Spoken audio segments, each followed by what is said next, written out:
Hi, Hello. here we are. Podcast time. Hi, Kristen. Hi, Natalie. So good to see you. It's so good to see you too. I love the flowers you have in the back there. Thank you. They're fake, but I love them. It's just like a constant little thing of beauty on my shoulder. I love a faux flower because it's just I'll be here, I'll be beautiful. Go about your day. Exactly. Exactly. Because as nurturing as I am, do not have a green thumb. I'm really good at keeping humans alive, but not plants. I don't I don't know if I don't have a green thumb. It's just that I have a tendency to travel a lot. Yes. So things don't stay alive a long time because I haven't Yes. mastered that. It's why I also don't have pets. I love animals, but Yes. It requires a system. it requires a consistent system. Speaking of which, it's kind of what we wanted the podcast on today. If I can, what to do when you have a hard time with a consistent system and you just want to be mean to yourself and get mad at yourself and feel like you're a big failure when you just can't keep the system going. Well, yeah, I was telling Natalie before we got on that yeah, I've just had a week where I'm really struggling with being a human being and like really I think the plate is a little too full, and I came out of last week where I did like a workshop in New York, and my week just kept going, and I realized that even though I think I'm prioritizing downtime, my body needs more than I'm even conscious of. And then this week we've been casting, and they've been sessions that are in LA, so I've been doing evening sessions and I'm just across from my bandwidth.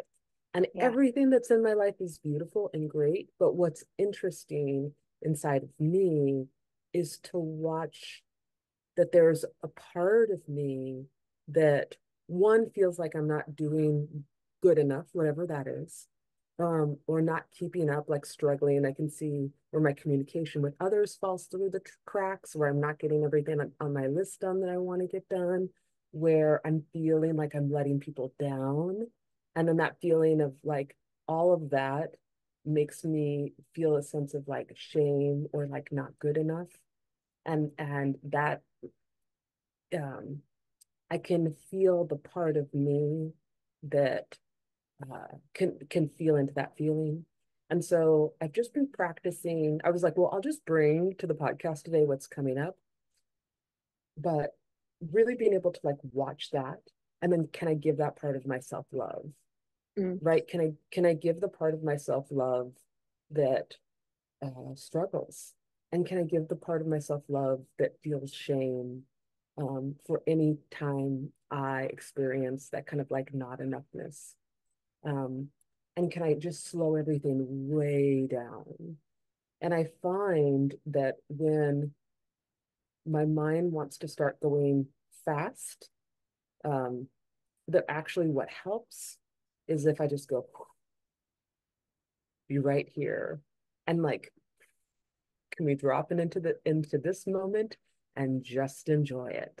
Like, leave the stories behind, leave the internal dialogue, and then can I go into that part of the witness that is like watching Kristen have a human experience? Can I go into that part of myself that is timeless and just watch the thoughts, watch the life unfolding, and just watch it without placing any kind of value judgment on it? But it's really interesting to go, well, where does that programming come from?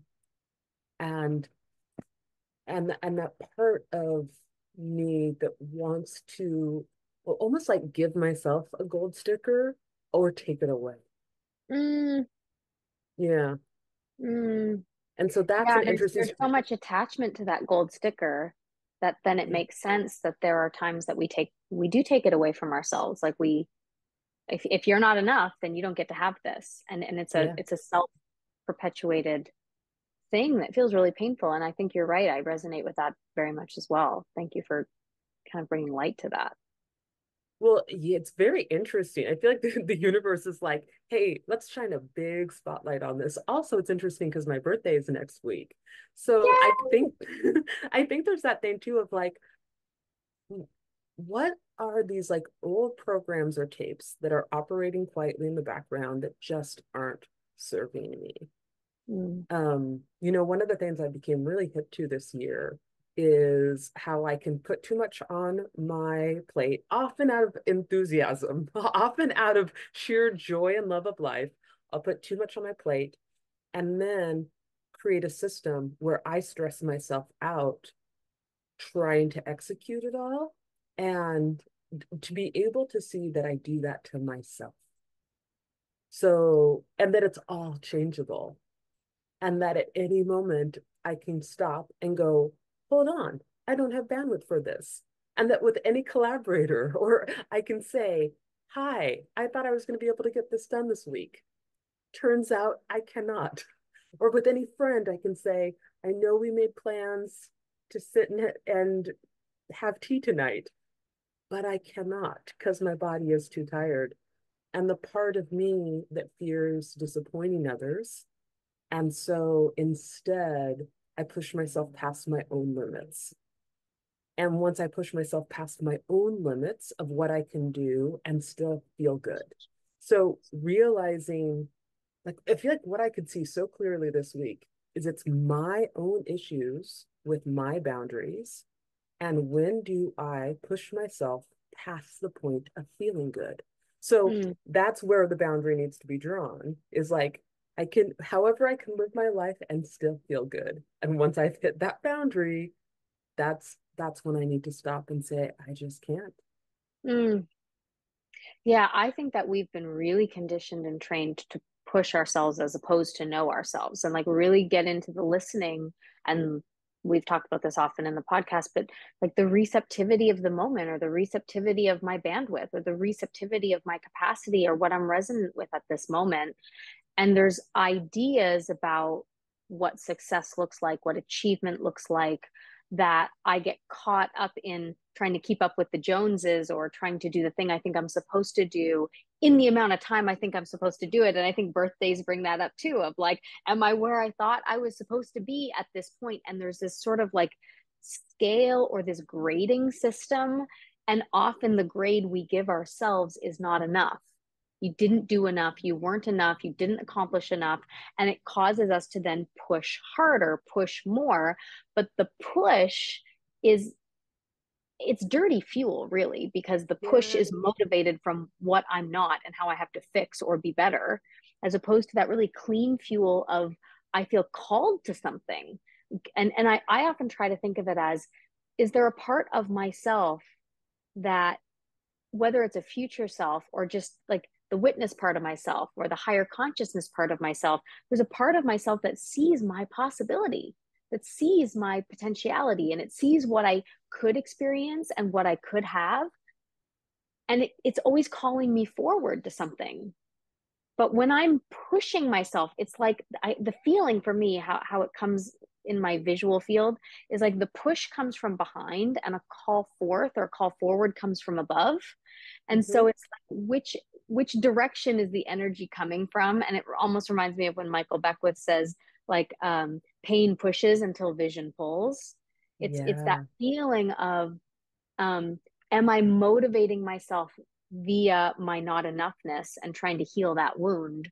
Or am I motivating myself from the excitement of living into something that actually feels really good?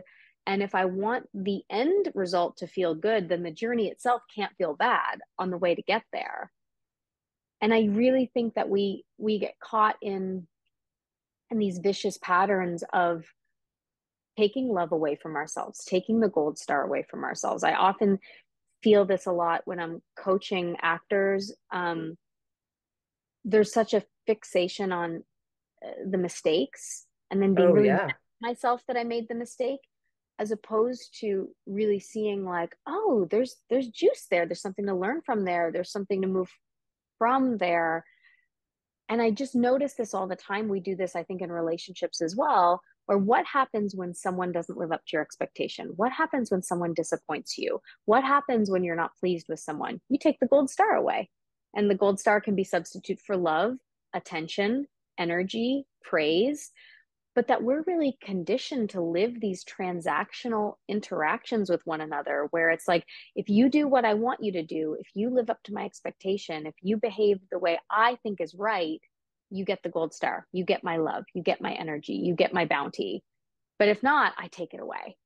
And I think there's a Yes. real retraining that wants to emerge, and it has to start with ourselves first, and then it moves out into the transactional energy we get into with our art, with what we create. And then it moves out into the transactions we get into with the people that we create with, whether that's families, relationships, projects. And then it has to move out into the world where, oh, there can't be that energy of you do what I want and then you get reward for it. It has to be that the giving is is purely in the service to the devotion to give the gift. And if That's it right. doesn't feel like devotion, I can't have those leaky boundaries where I do it anyway. Yes, I saw Bunny Michael, who is an artist and author who is on Instagram a lot. I'm always reposting her memes. And she had a new book that just came out called Hello Higher Self.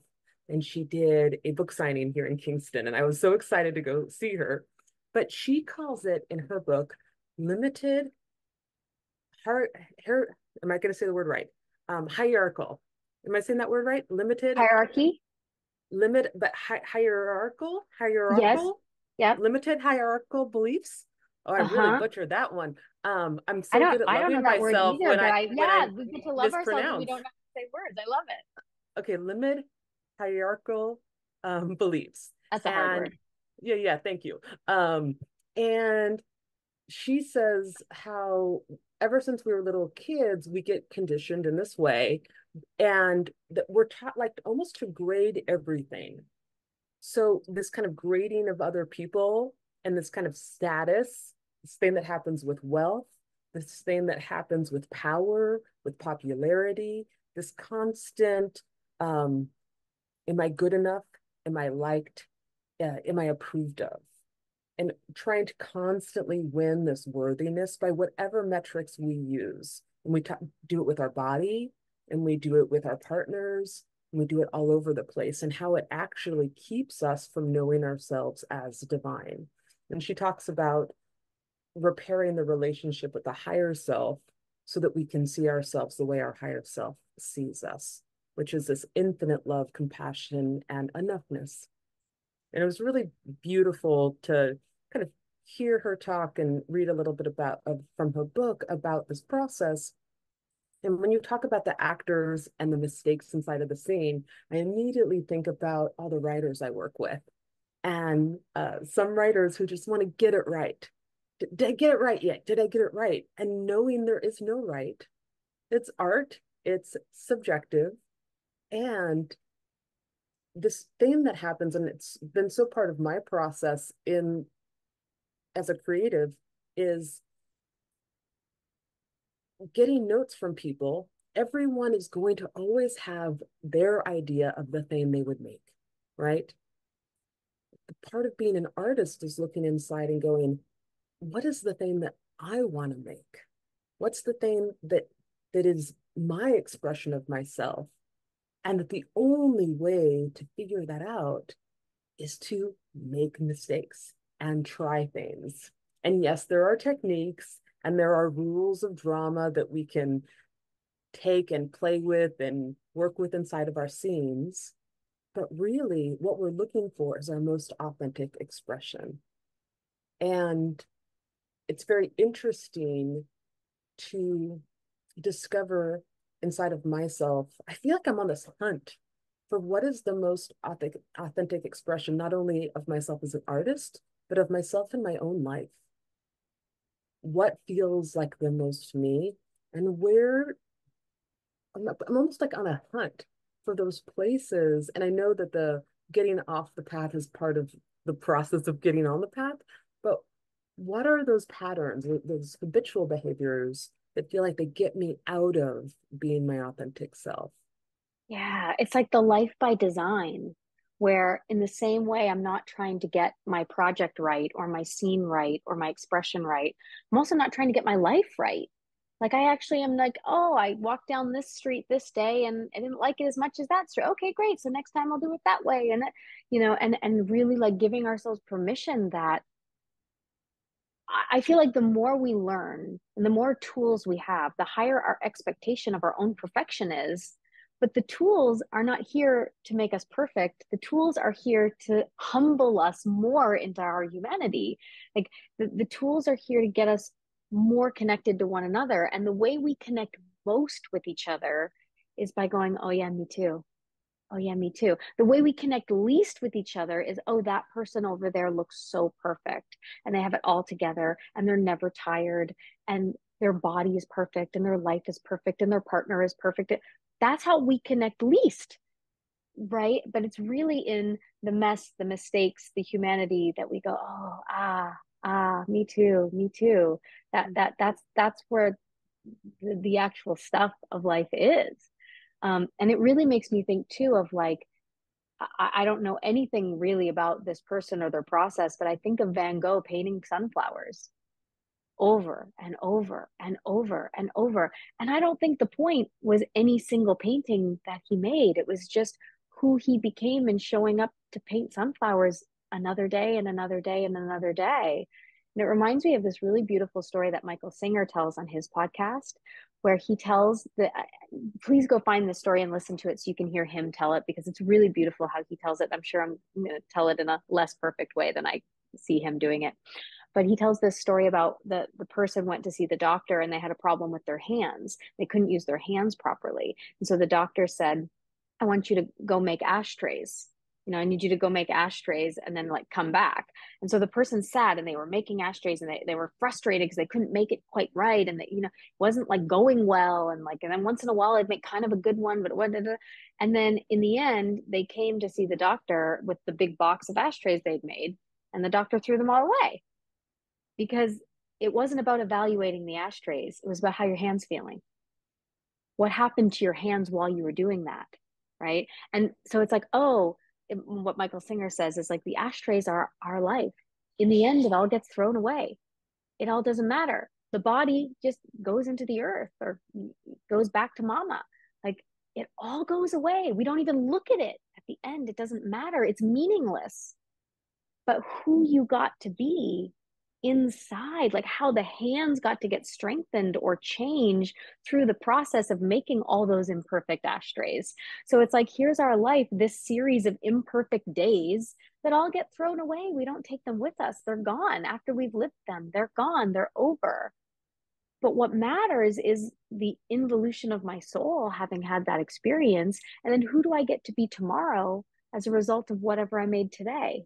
And tomorrow, that's going to get thrown away too. But then I get to be someone next and then someone next. And it's this constant, beautiful reinvention of who we get to be and how we get to live and how we get to interact with each other. And the perfection is actually found inside knowing that it all gets thrown away. Everything we make, everything we create, everything we do, it's meaningless other than whatever part of us got to experience it. So it then makes me think, well, life by design really looks like, yeah, I don't want to push myself because that is never how I'm going to know myself.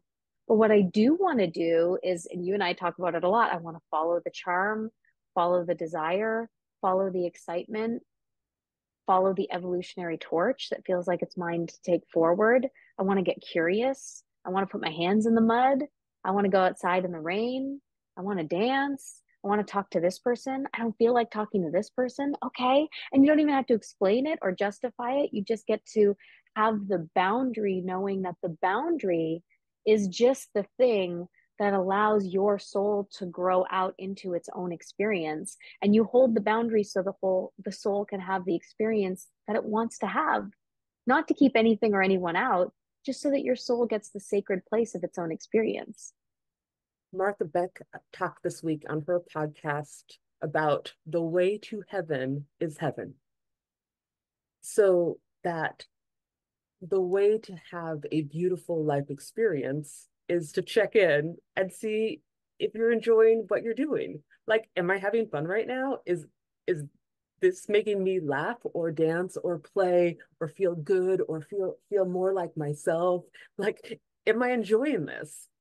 And she talked about how she found out that she loved to paint in the morning. So every morning she'd get up and she'd go paint. And then eventually that felt like a thing she made herself go do, and she was no longer enjoying it. And that anything that we create because we think it's going to make us feel good, at some point we're doing it habitually and it no longer feels good anymore. And she talks about part of it is just the presence of checking in with ourselves to go, oh, does this feel good inside? Am I enjoying this process? Do I want to change? So, like this week, this has been my favorite thing. Inside a week that has felt just a little challenging, a little hard to get everything done. I've been setting my alarm and I wake up and I usually do my like journal and meditation in the morning. Uh-uh. This week, I've been getting up and I've been reading this novel that's set in Paris. And I sit and I just read a chapter and it makes me feel so good. And I have my little coffee and my little pastry or a little granola. And I just have this like little bit of heaven in the morning. And it's been really fun to just go, oh, yeah, this is just a time for me to do what I want to do. And finding that balance of how I infuse that the quality that is me into my life. Earlier this week, another fun thing that I had on my week, as I gave like a corporate talk, like a keynote, one of those where I present to a women's group. And it was interesting because I was giving a talk about on creativity and how to infuse our life, everything, every part of our life with our own particular lens, our preferences, what we enjoy, and how we infuse that into our life, into our work. Um, and that means that we have to know ourselves, which means we have to attune to ourselves so that we can usher in this thing that is uniquely us into every part of our lives. And I find that when I'm in the judgment of self, so when I'm like all of a sudden in that spiral where I'm like, you're not doing enough, you're not getting enough done, come on, get it together. Like when I start to have those thoughts of judgment, what it does is it actually separates me from the love that I am, from the joy that I am, from the creativity that I am, of the fact that it is fun to be me at all. So it's like it cuts me off from the access of the part of me that I'm in love with. And Yeah. that is like, and that is like the real ache inside is like, right now, I can't get access to the love that I am. And so, Yeah. how can I just like slow down and Mm. get really still and say, nothing matters. Let the recycling sit there. It's going to be okay. Let's just reconnect to the part of you that is love. Let me Mm. reconnect to the part of you that is joy. Mm. Man, that feels so good because I was thinking as you were first sharing on this that it's like I'm mad at myself that I'm not doing enough. But the mad at myself thoughts is actually just my brain trying to do more, aka being mean to me, judging me. That's my brain taking another action, which then makes me feel more depleted. And I was just thinking as you were talking about getting back to the space of love, there is nothing more motivating in the world than love. Like, if you want to talk about what is going to motivate you, like, I remember when I met my husband in France, and I'm like, I will find a way to go to France every 6 weeks and fall in love. Like, I was motivated to like make money. I was motivated to figure it out. I was motivated to like become someone who could like do that. Like, I have never been more motivated. When I wanted to have a baby, I was never more motivated. I mean, I was like using salt toothpaste. I was doing all the I am like, I am motivated to make this happen. And it really reminds me, I was running, I've been, I run in Central Park and I listen to musicals when I run. And so often I will have spontaneous expressions of joy or singing or clapping while I'm running. And much of the time it's met with people giving me like weird faces and being like, what is wrong with this girl? But I do it as a practice to prioritize that I'm not doing it as a workout. I'm doing it to like get in my body, right? And so the running helps me get in my body. The spontaneous dance moves help me get in my body. The singing, the expressions, it helps make it not feel like work. It helps make it feel like just me and my body being on an experience that feels more joyful. And so many times, like recently, someone has like run past me and high-fived me or smiled at me or laughed at me. And just the other day, I was running and I was getting into it was hot and it was like my last mile. And I was getting a little like, ugh, and I could feel the part of myself that was judging myself. Like, we're not even doing a long run and you're not even going very fast. And then, like, I could feel that part. And at that moment, I turned my head and I saw a whole bunch of little like young boys and girls in like school uniforms, like sitting in the park, like on a long bench eating their lunch. And one little boy started waving at me, like with so much joy. And I waved back. And then a whole crew of them were like waving and they started clapping for me as I was running. And all of a sudden, it was like I had turbojets on my body. And I was like, I was running so fast. And I was like, I didn't even know my body was capable of running this fast. But it was in the joy and the love and the celebration that more energy emerged. And I Yes. just And think we forget that we're like, I'm going to motivate myself by being mean to myself and hard on myself and tell myself what a failure I am, that's more motivating than celebration and clapping and cheering. There's no way.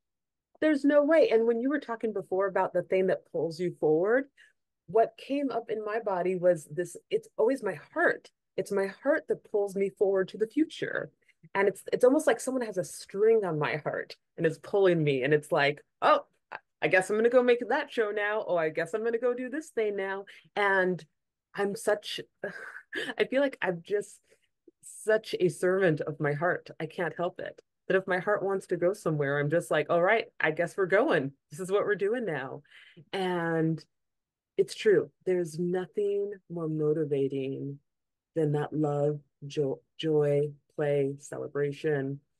And that's, I think, what we're learning how to rewire inside of ourselves. And first, we have to be self-aware so that we can see it. Oh, look, it's that programming that is societal. It's not even personal. We all have it. And then once I see it, how can I create compassion? And once I create compassion for it, from this point on, how can I reconnect to the love that I am? And then where is that love motivated to go, to do, to play, to rest, to To express whatever? itself. Yeah. Yeah. Yeah. Like, man, that's that's the recipe right there. We catch it, we release it, we go somewhere else. And that somewhere else is just always going to come back to love. Like, what's love calling for? Where's love leading me? And I really think it's a different operating system that we all just let's use this podcast as a permission slip. Like, that's available for you. It's available for you right now. It's available no matter how tired you are. It's available no matter where you are in this moment in your life. It's available no matter what your body looks like. It's available no matter how far you've come or not. It is available. It is available. It's right there underneath the judgy voice. And so we can just say to the judgy voice, thank you so much. What else is there? And it's available. And it's available.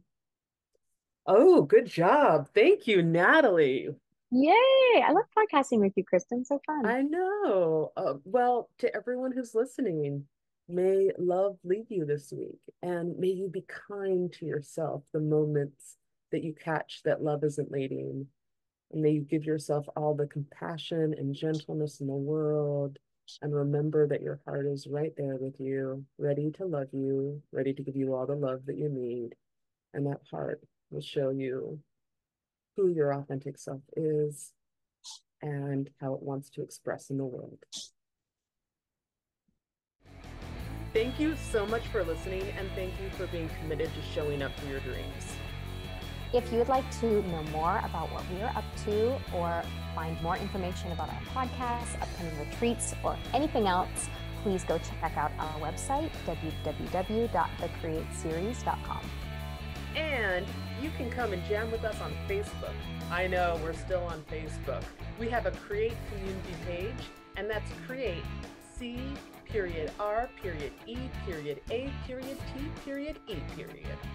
And if you want to check us out on Instagram, you can find me, Natalie, at Miss Natalie Roy. And you can find me at Hangy Love. That's HANGGILOVE. Keep on rocking your dreams, and we can't wait to connect with you more.